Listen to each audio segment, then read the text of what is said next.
So hello dear students, welcome back to this session of ICT Virtual Classroom. ICT Virtual Classroom के session में आप सभी का एक बार फिर से स्वागत है। मेरा नाम है Rajesh Amola, teacher science ICT Virtual Classroom Dehradun से, और इस सेशन में हम लोग बात करते हैं क्लास 9 के साइंस सब्जेक्ट के ऊपर, कक्षा 9 विषय विज्ञान के ऊपर। आई होप आप सबके सब फिट फाइन हेल्दी होंगे, बिल्कुल रेडी होंगे। तो चलिए अपने अपनी सीट्स पर बैठ जाइए, हम लोग स्टार्ट कर रहे हैं आज की क्लास को। और आज की क्लास में हम लोग और इम्पोर्टेंट बातें देखेंगे, कुछ और इम्पोर्टेंट चीजों को सीखेंगे। सो आप लोग अपना अपना ध्यान अपने अपने स्क्रीन पर बनाए रखना। हम चलते हैं चलिए, तो सबसे पहले आज के चैप्टर की हेडिंग डालेंगे, टॉपिक की हेडिंग डालेंगे, चैप्टर का नाम लिखेंगे।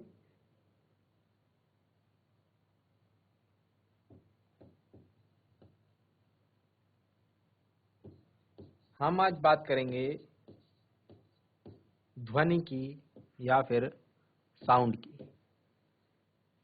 इसकी बात करने जा रहे हैं हम, ध्वनि यानी कि साउंड की।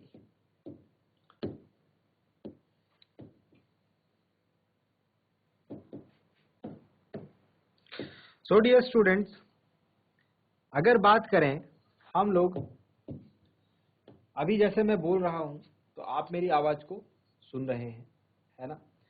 अगर हम बात करें, आसमान में कोई चिड़िया उड़ती है तो आपके घर में सुबह चिड़िया आती है तो आप चिड़िया की आवाज सुनते हैं, है ना। कोई मशीन चलती है, घंटी बजती है ना, गाड़ियां चलती हैं, टीवी, स्पीकर, लाउड फोन, है ना, इन सब की आवाज जो है हम डेली लाइफ में सुनते हैं, ठीक है। बेसिकली ध्वनि की अगर हम बात करें, ध्वनि साथ साथ लिखते भी रहेंगे, ठीक है, समझते भी रहेंगे, साथ साथ लिखते भी रहेंगे। तो सबसे पहले हम लोग बात करें ध्वनि क्या है। अगर हमसे कोई पूछे ध्वनि क्या है, सिंपल शब्द, सीधे शब्दों में, तो ध्वनि क्या है, बेसिकली एक ऊर्जा ही है। ध्वनि क्या है, ऊर्जा का एक रूप है।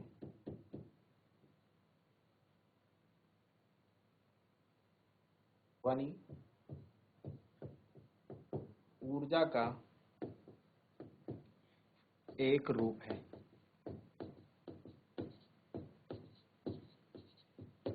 ध्वनि क्या है, ऊर्जा का एक रूप है, फॉर्म ऑफ एनर्जी है, ठीक है।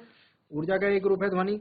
इससे हम क्या देखते हैं, इससे हमको सुनने की क्षमता मिलती है। क्या मिलती है, सुनने की क्षमता। जिन लोगों में सुनने की क्षमता होती है वो ध्वनि को महसूस कर पाते हैं, ठीक है, ऊर्जा के इस रूप को महसूस कर पाते हैं, ठीक है। तो ध्वनि क्या है, ऊर्जा का एक रूप है, जिससे हमको क्या फील होता है, हमारे कानों में जो है आवाज की संवेदना यानी कि श्रवण, सुनने की शक्ति जो है वो उत्पन्न होती है, ठीक है। और अगर बात करें आगे, इसके अलावा बात करें कि ऊर्जा के और रूप कौन कौन से, तो ऊर्जा बहुत सारे रूपों की होती है। हम लोग अभी बात कर रहे हैं ध्वनि की, ठीक है। तो ध्वनि को हम क्या कर सकते हैं, ध्वनि को हम लोग किस प्रकार से उत्पन्न होती है, कैसे ये हमारे कानों तक पहुंचती है, इस चीज को अब हम सीखेंगे। तो इस चीज को सीखने के लिए हमने क्या करा, हमने एक छोटा सा प्रयोग करा कि ध्वनि कैसे चलती है, कैसे काम करती है, वो आखिर में ध्वनि होती क्या है ना, साउंड क्या होती है, जो हम लोग हमारे कानों में आवाज आती है, ये कैसे पॉसिबल हो पाता है। तो इस बात को समझने के लिए हमने एक छोटा सा एक्सपेरिमेंट करना है, एक छोटा सा प्रयोग करना है, ठीक है। इस प्रयोग में हम क्या करेंगे, देखो मैं पढ़ रहा हूं आपके सामने, हमने प्रयोग क्या करना है। सबसे पहले आपको क्या करना है, आपको एक स्वरित्र द्विभुज लेना है। ये रहा हमारे पास, देखो यहाँ सामने दिख रहा होगा आपको ये, ठीक है। ये जो शेप है ये किसकी है, ये स्वरित्र द्विभुज की है, ठीक है। इसके बाद हमको स्वरित्र द्विभुज लेने के बाद हमको क्या करना है, एक रबर के पैड पर मारकर इसको क्या करना है, कंपित कराना है। बेसिकली हमको जो स्वरित्र मिलता है उसके साथ हम क्या करते हैं, उसके साथ हमको एक रबर का पैड मिलता है, कॉर्क का पैड मिलता है, एक बहुत मजबूत टाइप का, ठीक है, एक रिजिड टाइप का। तो उसके ऊपर हम क्या करते हैं, जोर से इस स्वरित्र को मारते हैं, ठीक है। जैसे उसको मारते हैं तो ये जो स्वरित्र की दो भुजाएं दिख रही हैं आपको, यहाँ पर ये जो दो भुजाएं हैं, इनमें हमको क्या देखने को मिलता है, इनमें हमको कंपन देखने को मिलता है, वाइब्रेशन देखने को मिलता है। इनमें हमको क्या देखने को मिलते हैं, वाइब्रेशन देखने को मिलते हैं, ठीक है। इसके अलावा हमको क्या करना है, जैसे ही हमने इसको कंपन कराया, जैसे ही हमने इसको रबर के पैड पर मारा और कंपन कराया, तो इसको हमको क्या करना है, अपने कान के पास लाना है। कहाँ लाना है, अपने कान के पास। जैसे हम इसे अपने कान के पास लाएंगे तो हम इसकी आवाज सुन पाएंगे। हम क्या सुन पाएंगे, इसकी आवाज सुन पाएंगे, ठीक है। तो आपके पास अगर ये हो एक्सपेरिमेंट तो आप इसको करिए, ठीक है। ट्यूनिंग फॉक है, स्वरित्र को हम क्या कहते हैं, ट्यूनिंग फॉक कहते हैं, ठीक है। तो इसके आप कंपन सुनने की कोशिश करेंगे, ठीक है। अब इसके बाद क्या कर सकते हैं आप, एक काम और कर सकते हैं, एक छोटी सी गेंद लेनी है आपको, एक छोटी सी गेंद लेनी है, चाहे वो टेबल टेनिस की गेंद ले लो आप, ठीक है। एक छोटी सी प्लास्टिक की गेंद, हल्की है ना, हल्की होनी चाहिए, लाइट होनी चाहिए, कैसी होनी चाहिए, हल्की होनी चाहिए। और इसको आप लटका दो एक धागे की सहायता से, ठीक है, कर दिया, लटका दिया।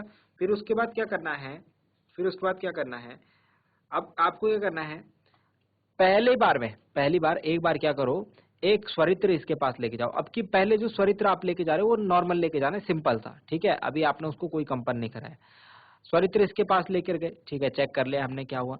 दूसरी बार मैंने क्या करा, स्वरित्र को वैसे ही कंपन कराया, कैसे, रब मारा जोर से, ठीक है, और उसमें क्या हुआ, वाइब्रेशन हुआ, तब जाकर के मैं उसको कहा ले गया टेबल टेनिस की गेंद के पास दूसरी बार। तो दूसरी बार में मैंने क्या देखा, दूसरी बार में मैंने ये देखा कि जो रबर की गेंद है वो कहाँ हो गई, वो आगे चली गई, रबर की गेंद क्या है, वो आगे चली गई, ठीक है। अब हम ये बात कह रहे हैं कि हमने ये बॉल जो आगे गई है हमारी, हमने स्वरित्र से इसको टच भी नहीं करा है ना, और इसको मारा भी नहीं है, इतनी ऊर्जा भी नहीं दी कि ये आगे चली गई, तो फिर ये आगे कैसे गई है, तो फिर ये आगे कैसे गई है, ठीक है। यही बात को हमको समझना है। इसके अलावा एक और एक्सपेरिमेंट हमारे पास है, एक और क्रियाकलाप है, एक और प्रयोग है, हम ये भी कर सकते हैं, ठीक है। ये वाला प्रयोग भी हम कर सकते हैं। इसमें हमको करना क्या है बेसिकली, अगर बात करें तो देखो, ये भी जो है ट्यूनिंग फॉर्क से रिलेटेड है, प्रैक्टिकल। इसमें हम क्या बात करेंगे, इसमें हम लोग बेसिकली बात करने वाले हैं कि हमको क्या करना है, एक गिलास में पानी लेना है, एक गिलास में क्या करना है, पानी लेना है, ठीक है। अब हमने पानी लेने के बाद क्या करना है, वैसे वापस से क्या करना है, वो स्वरित्र को कंपित कराना है, उसको क्या है, मारना है किसके ऊपर, रबर के पैड के ऊपर, ठीक है। कठोर रबर की सतह पर मारने के बाद आप क्या करेंगे, आप उसको पानी के, पानी की जो सतह है, पानी की जो लेयर है, उसके साथ उसको आप टच कराइए, जैसे आपको यहाँ पर फिगर में दिख रहा होगा। देखो, ये देखो, ये वाला फिगर देखिए, इसमें देखिए हमने क्या करा है, पानी, गिलास में पानी भरा है, ये उसकी लेयर है, ये देखो, ये यहाँ पर जो है, ये वाला पार्ट उसकी लेयर है, ठीक है। हमने क्या करा, जो ये द्विभुज था, हमने इसको इसकी लेयर पर टच कराया, कहाँ कराया, पानी की लेयर, पानी की जो ऊपरी सतह है उसको स्पर्श कराया। लिखा है यहाँ पे, कंपमान स्वरित्र जो है द्विभुज की एक भुजा पानी की सतह को स्पर्श करते हुए हमको उसको रखना है, ठीक है। अब रखने के बाद हमने क्या करा, रखने के बाद हमको क्या करना है, एक बार हमने ये काम कर दिया, जो भी देखा हमने उसको लिख दिया कॉपी में। दूसरी बार हमने क्या करना है, दूसरी बार हमने वापस से स्वरित्र को कंपित करवाना है, वाइब्रेट करवाना है, और इसको पानी के अंदर दोनों भुजाएं इसकी डाल देनी है, पानी के अंदर दोनों भुजाएं इसकी डाल देनी है, कुछ इस प्रकार से, ठीक है। अब की बार हमने जो चीज देखी उसको दोबारा से आप कॉपी में लिख लीजिए, ठीक है। जब आप ये दोनों चीज कर लेंगे, दोनों चीजों को कॉपी में लिख लेंगे, तो आपको क्या करना है, उसके बाद चेक कर रहे हैं कि दोनों केसेस में क्या क्या हुआ था, ठीक है। अभी फिलहाल मैं आपको बता देता हूँ कि यहाँ पर क्या केस होगा।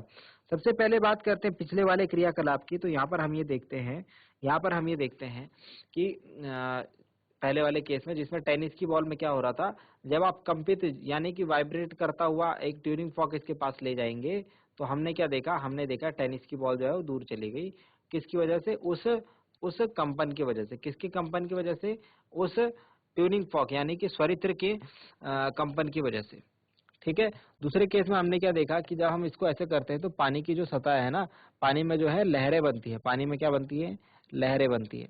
अब यहाँ से हमको क्या पता लग रहा है, यहाँ से हमको क्या पता लग रहा है, हमें ये पता लग रहा है कि ध्वनि का संचरण जो है वो किस प्रकार से होता है, ध्वनि का संचरण किस प्रकार से होता है। एक और प्रैक्टिकल देखेंगे छोटा सा, बहुत इंटरेस्टिंग है, ठीक है, आप सब लोग कर सकते हैं, और करने की कोशिश करना सभी, अगर कर पाए। बहुत ज्यादा इसके लिए कोई महंगा सामान नहीं लेना है, ठीक है। आपको बस अपना वक्त निकालना है, और वक्त निकाल करके ये इंटरेस्टिंग सा प्रैक्टिकल जो है आपको करना है, ठीक है। अब इसमें देखिए क्या हो रहा है, सबसे पहले आपको किस किस चीज की जरूरत है ये बता देता हूँ। आपको सबसे पहले एक टीन के डब्बे की जरूरत है, किसकी, टीन के डब्बे की। उसके बाद आपको एक गुब्बारा चाहिए होगा, ठीक है। और उसके बाद इसके अलावा आपको चाहिए होगा एक छोटा सा दर्पण, छोटा सा शीशे का टुकड़ा, ठीक है। बस इतनी चीजें चाहिए आपको। अब आपको क्या करना है, ये जो टीन का डब्बा आपने लिया है, टीन के डब्बे को आपको क्या करना है, टीन के डब्बे को आपको दोनों साइड से खोखला कर देना है, उसकी दोनों साइड से काट देना है उसको, ठीक है। एक साइड से उसको खुला रखना है, और दूसरी साइड से आपको क्या करना है, गुब्बारे को फैला करके उसके ऊपर पूरी अच्छी तरीके से क्लोज कर देना है, और रबर से उसको बंद कर देना है, रबर से उसको फिक्स कर देना है, बंद कर देना है। बीच में एक हल्का सा निशान लगाएंगे और उसमें आपको क्या लगा देना है, उसमें आपको समतल दर्पण यानी कि प्लेन मिरर लगा देना है, शीशा लगा देना है, शीशे का एक छोटा सा टुकड़ा है ना, वो आपको उसमें बीच में लगा देना है। ठीक, जब इतना काम कर दिया, इतना काम करने के बाद आप क्या करेंगे, आप इस डब्बे में जो है बोलेंगे, आप इस डब्बे में हवा भरेंगे। अब हवा भरने से पहले आपको एक और चीज ध्यान देनी है कि आपको एक कोई प्रकाश स्रोत है, उस प्रकाश स्रोत से पड़ने वाला प्रकाश इस शीशे पर इस तरीके से गिरना चाहिए कि आपको सामने दीवार पर जो है वो देखने को मिले। सामने दीवार पर जो है आपको दीवार पर आपके सामने या फिर आजू बाजू आपको स्पष्ट रूप से देखने मिले। ठीक है, आपको गर्दन ना हिलाने पड़े। अब आपको क्या करना है, आपको इस डब्बे के अंदर फूंक मारनी है। इस डब्बे के अंदर क्या करना है, फूंक मारनी है जोर से। ठीक है, फूंक मारेंगे, फूंक मारेंगे। अब ये डब्बा जो है ना आपको हाथ में नहीं पकड़ना, ध्यान देना।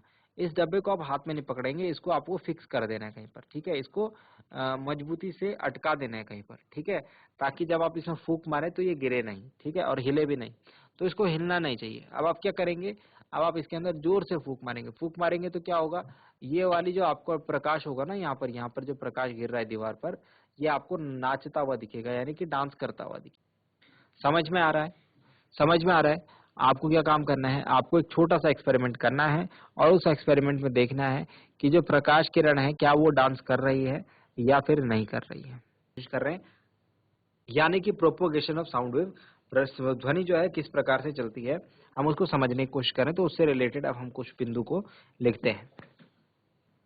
नेक्स्ट पॉइंट लिखेंगे इसमें, ध्वनि ऊर्जा का एक रूप है। ध्वनि का संचरण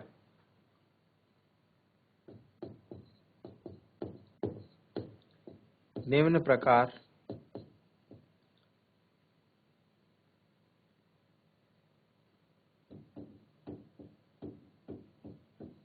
से होता है।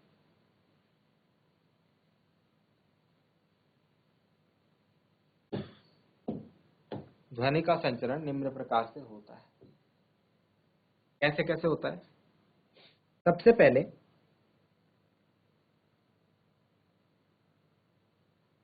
एक टर्म इसमें आता है माध्यम।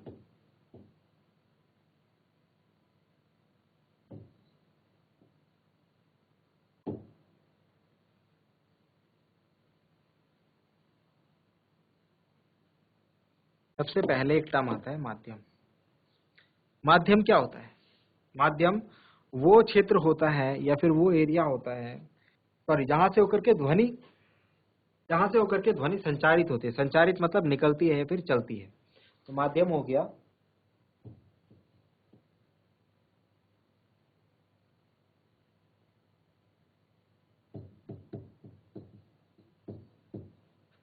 जहां से होकर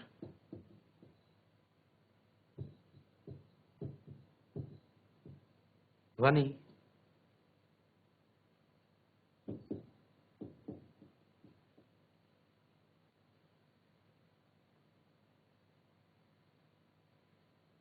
संचारित होती है। जहां से होकर ध्वनि क्या होती है, संचारित होती है।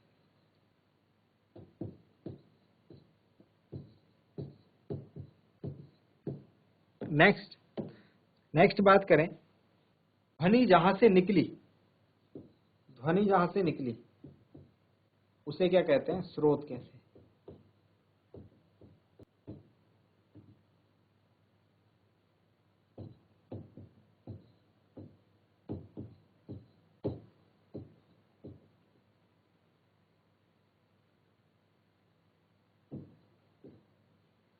कहां से निकलती है ध्वनि, स्रोत से।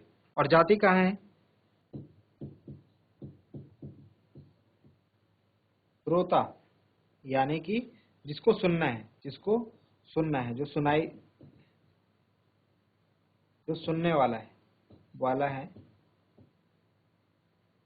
स्रोत यानी सोर्स से ध्वनि निकलती है श्रोता तक। यह कहां से होकर पहुंचती है, माध्यम से होकर के, मीडियम से होकर के। यह माध्यम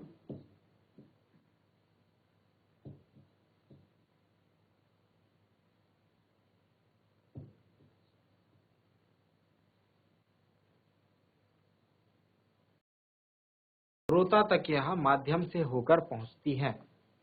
ठीक, इतनी बातें समझ आई होंगी आपको। इसके बाद वर्किंग लिखेंगे हम किस प्रकार से, जो है वर्किंग लिखेंगे हम किस प्रकार से ध्वनि एक जगह से दूसरी जगह पहुंचती है, फिर हम कहें स्रोत से श्रोता तक पहुंचती है। सबसे पहले जब कोई वस्तु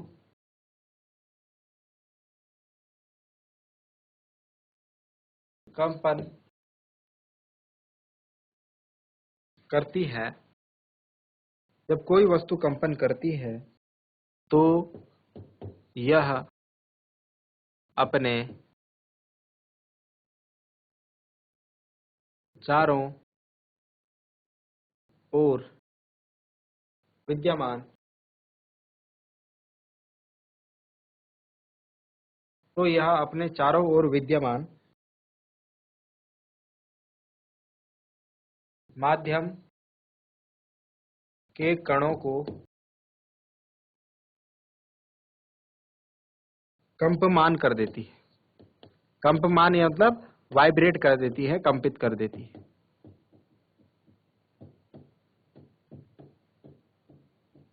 स्टेप बाय स्टेप हम यहां पर लिख रहे हैं, समझ रहे हैं। नंबर 2, इसके बाद क्या होता है, इसके बाद की प्रोसेस में जैसे सबसे पहले हमारा ये स्रोत है, हमारा ये क्या है, ऑब्जर्वर है। इसमें क्या होगा भाई, इसमें क्या होगा, इसमें वाइब्रेशन होगा, इसमें कंपन होगा। जैसे इसमें कंपन होगा, इसके आसपास के जितने भी कण हैं, इसके आसपास के जो कण हैं, माध्यम के जो कण हैं, वो क्या हो जाएंगे, ये भी कंपित हो जाते हैं, ये भी कंपमान हो जाते हैं। ठीक है, सबसे पहला काम ये हो गया। अब उसके बाद ये कण जो है अपने बगल वाले कण को जो है कंपित कर देते हैं। अपना जो कंपन है, अपना जो वाइब्रेशन है, वो बगल वाले कण को ट्रांसफर कर देते हैं। वो अपने बगल वाले को, वो अपने बगल वाले को, वो अपने बगल वाले को। जैसे सपोज यहाँ पर ये ऐसे 5-6 कण है, ठीक है, ऐसे कण है, ये इतने कण है।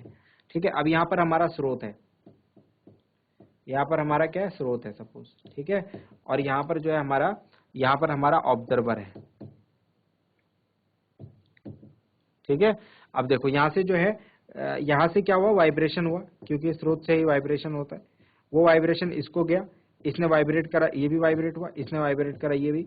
ऐसे इस तरीके से वाइब्रेट होते गए।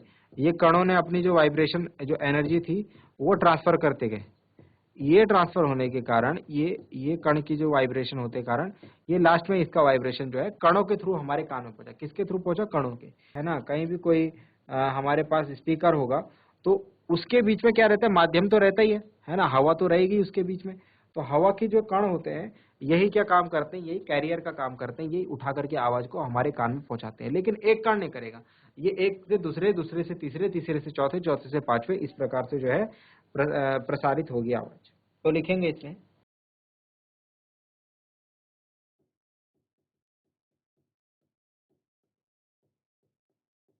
स्रोत के संपर्क में रहने वाले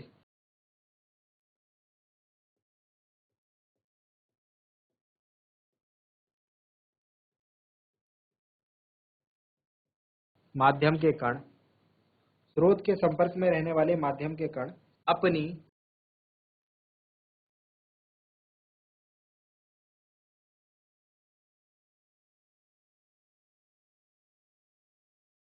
संतुलित अवस्था से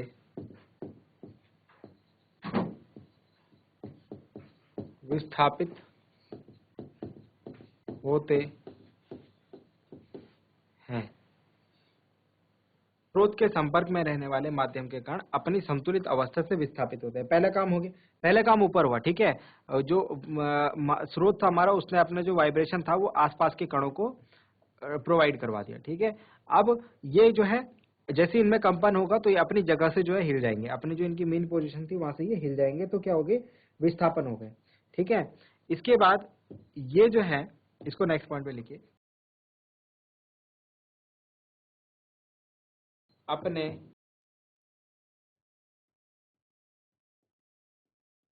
समीप के कणों पर, ये अपने समीप के कणों पर एक बल लगाते हैं, एक फोर्स लगाते हैं। इसके बाद आगे का काम होगा। देखो एक लाइन में होने वाला स्टेप नहीं है, ये एक थोड़ा लंबा सा जटिल प्रोसेस है, ठीक है, जटिल कॉम्प्लेक्स बोल सकते हैं इसको, अगर आपको समझ में नहीं आएगा तो पॉइंट बाय पॉइंट हम लोग इसको समझ रहे हैं, ठीक है। अपने समीप के कणों पर क्या करेंगे, एक बल लगाएंगे, जैसे ये काम होगा, ठीक है, तो वो भी क्या होंगे, जिस कारण वो भी अपनी जो है अवस्था से विस्थापित हो जाएंगे, जिस कारण निकटवर्ती कण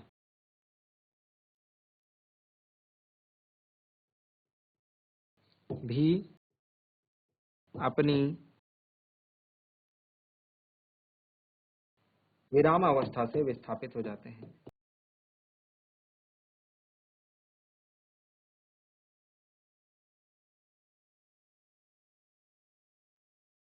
विस्थापित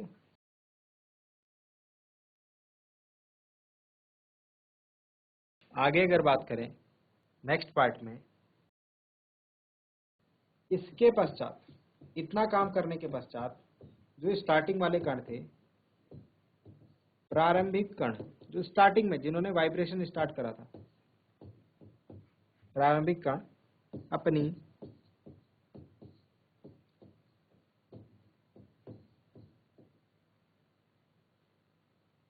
मूल अवस्था में लौट आते हैं।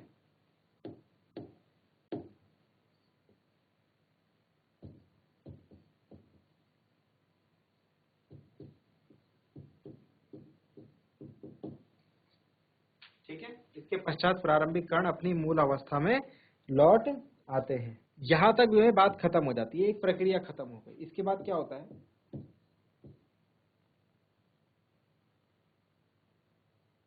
यही प्रक्रिया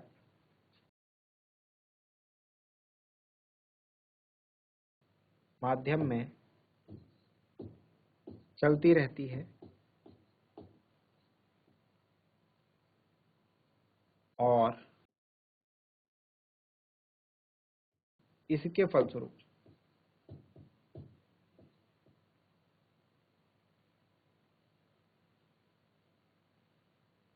फलस्वरूप ध्वनि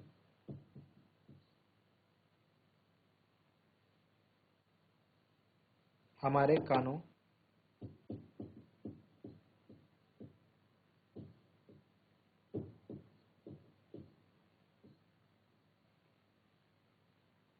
तक पहुंचती है। तो ये था हमारा पूरा ध्वनि के संचरण का, किस प्रकार से ध्वनि संचरित होती है, किस प्रकार से ध्वनि जो है स्रोत से निकल करके और हमारे कानों तक पहुंचती है, उसका पूरा वर्णन, ठीक है, कम से कम शब्दों में ये मैंने आपको लिखने की यहाँ पर कोशिश करी है, एक्सप्लेन करने की कोशिश करी है किस तरीके से ये काम होता है, किस तरीके से किसी स्रोत से आवाज निकलती है और हमारे कानों में पहुंचती है, उसके पीछे वास्तव में बात क्या होती है। अभी अभी हमारी समझ में एक बात और आ रही है कि ये तो हो गई माध्यम वाली बात है ना, तो इसका मतलब ये है कि जहां पर माध्यम नहीं होगा वहां पर वहां पर ध्वनि नहीं होगी, है ना। जहां पर मीडियम नहीं होगा वहां पर क्या होगा, वहां पर हमें ध्वनि नहीं सुनाई देगी। तो वो इसी बात को शो कर रहा है कि अगर माध्यम नहीं होगा, यानी कि सपोज हवा नहीं है चारों तरफ, निर्वात है, निर्वात मतलब क्या है, निर्वात मतलब क्या होता है, निर्वात मतलब होता है वैक्यूम, वैक्यूम मतलब कि निर्वात, देखो निर्वात मतलब वैक्यूम, ठीक है, वैक्यूम मतलब जहां पर कोई हवा नहीं है, कोई हवा नहीं है मतलब माध्यम की अनुपस्थिति है।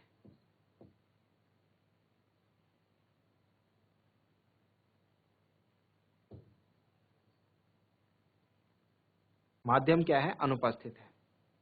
तो देखो इसके लिए एक एक्सपेरिमेंट हुआ था बेल जार का, ठीक है, इसे बेल जार का प्रयोग कहते हैं। इन्होंने क्या करा, इन्होंने एक बॉक्स लिया, एक कांच का बॉक्स लिया, ठीक है, इन्होंने एक बेल जार लिया बेसिकली, ठीक है, तो बेल जार का इन्होंने एक्सपेरिमेंट किया है। तो बेल जार में क्या करा, एक निर्वात पंप लगाया, ठीक है, ठीक है, सबसे पहले एक बेल जार आपने लेना है, ठीक है, और बेल जार में आपने क्या करना है, एक पंप लगाने के लिए जगह बनानी है, ठीक है, जिस तरीके से पंप लगाया गया है ये जगह बनानी है, एक छोटा सा पाइप के लिए जगह बनानी है और वो पाइप आपको जो है बेल जार में इंसर्ट कर देना है। इसका जो मुंह है आपको कॉर्क की सहायता से बंद कर देना है, लेकिन कॉर्क में आपको क्या करना है, एक छोटा सा इलेक्ट्रिक सर्किट बनाना है, एक छोटा सा विद्युत परिपथ बनाना है जिसमें एक स्विच लगा हुआ होगा और एक विद्युत घंटी होगी। ये विद्युत घंटी बेल जार के अंदर रहेगी और स्विच जो होगा बेल जार के बाहर रहेगा। तो ऐसा एक अरेंजमेंट करना है और बेल जार पर ढक्कन लगा देना है। बेल जार पर ऊपर से कोई भी वायु नहीं आनी चाहिए, ऊपर से बिल्कुल भी खुला नहीं रहना चाहिए, इसीलिए कॉर्क से इसको बंद कर देना है। बस ये एक छोटा सा परिपथ बनाने के बाद नीचे की तरफ से हम क्या करेंगे, निर्वात पंप को ऑन करते हैं। निर्वात पंप को ऑन करते हैं तो क्या होता है, बेल जार के अंदर की हवा जो है यहाँ के रास्ते बाहर आ जाती है, ठीक है, और इसके अंदर कोई वायु नहीं रह जाती है, ठीक है, कोई वायु नहीं रह जाती है। ठीक, अब जैसे जैसे इससे वायु निकलती रहती है तो आप यहाँ से स्विच ऑन करेंगे। स्विच ऑन करने के बाद घंटी बजेगी ना, आपको वो घंटी सुनाई नहीं देगी। स्विच ऑन करने के बाद क्या होगी, घंटी बजेगी, आपको घंटी सुनाई नहीं देगी। समझ रहे हैं आप, आपको बेल नहीं सुनाई देगी।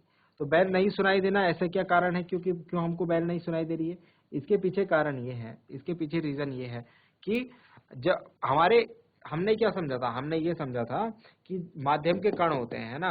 अब होना क्या चाहिए था, यहाँ पर मीडियम होना चाहिए था। जैसे ही इसमें वाइब्रेशन होता है, इसमें वाइब्रेशन होता तो वो वाइब्रेशन किसको ट्रांसफर होता है, इन कणों को। वो आगे वाले कण को, वो आगे वाले कण को, वो आगे वाले कण को, वो आगे वाले कण को, वो आगे वाले कण को ट्रांसफर करते और हमारे कानों तक आवाज पहुंच जाती। लेकिन यहाँ पर ये कण तो है ही नहीं, तो ये वाइब्रेशन किसको ट्रांसफर करेंगे, किसी को भी नहीं। मतलब कि ये ध्वनि हमारे कानों तक नहीं पहुंच पाएगी। तो सीधा सीधा मतलब ये है कि अगर हमको ध्वनि का संचरण देखना है, अगर हम चाहते हैं कि ध्वनि एक जगह से दूसरी जगह तक पहुंचे, ठीक है, स्रोत से श्रोता तक पहुंचे, तो उसके लिए माध्यम का होना बहुत जरूरी है। अलग अलग माध्यमों में ध्वनि की चाल अलग अलग होती है। अगर माध्यम नहीं रहेगा तो ध्वनि उसमें ध्वनि का संचरण नहीं हो सकता। ठीक है ना, इस बात को नोट डाउन करें।